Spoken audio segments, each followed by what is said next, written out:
Bismillah ar-Rahman ar-Rahim. Praise be to Allah, the most gracious, the most merciful. May Allah Azza wa Jal send His blessings upon Muhammad and the progeny of Muhammad.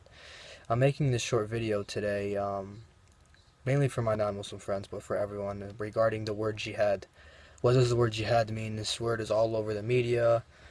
They love to use this term when regarding Muslims. They even call the terrorists of ISIS jihadists, so on and so forth. So usually when I hear the media use this term, they say that jihad means holy war. That this is a holy war, and that's what jihad means. Jihad doesn't really mean holy war. Jihad, the actual translation of jihad would be struggle. And as Muslims, Sunni or Shi'a, we believe there's two types of jihad, the inner jihad and the outer jihad. And actually the inner jihad is greater, according to many narrations from our Prophet. But an example, I'll give you an example of an inner jihad. Example of an inner jihad would be to refrain from doing something disliked by God or forbidden by God, like I'm going to do jihad against listening to music, for example, or something. Outer jihad is where we disagree, Sunni and Shia. As Shia, we believe that outer jihad is only permissible in two times, I guess you could say, two situations. The first situation meaning you're defending yourself or defending your land or defending the shrine. Someone's being a transgressor against you. Okay. The second type, which would be permissible, is when the Imam tells you to.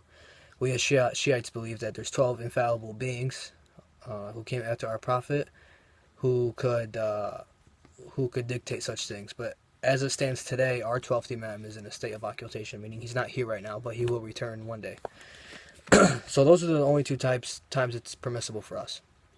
To defend yourself, and if the Imam tells you to. So with Sunnis, though, it's a little different.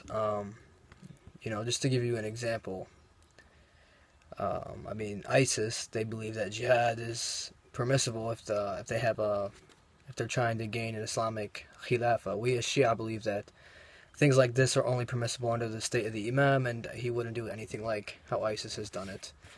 But just the word jihad is very different in different schools of thought, with the importance to it, I guess you could say. For example, as Muslims, we believe in a call to prayer.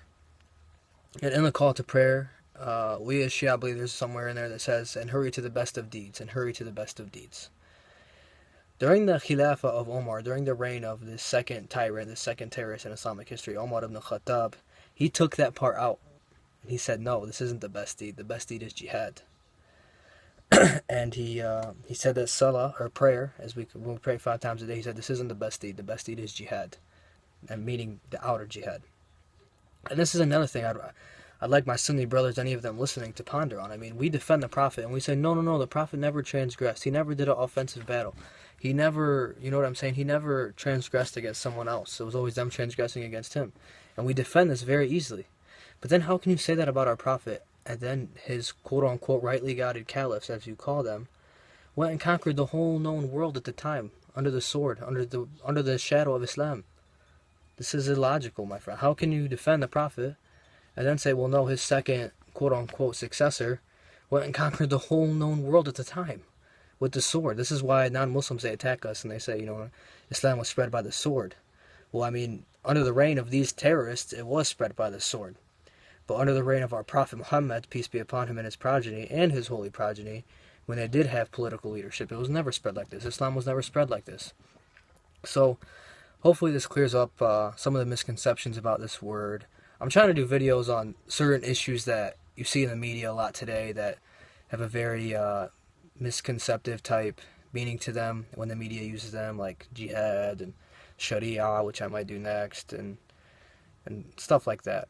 So anyways, may Allah Azza wa Jalla send His blessings on Muhammad and Al Muhammad.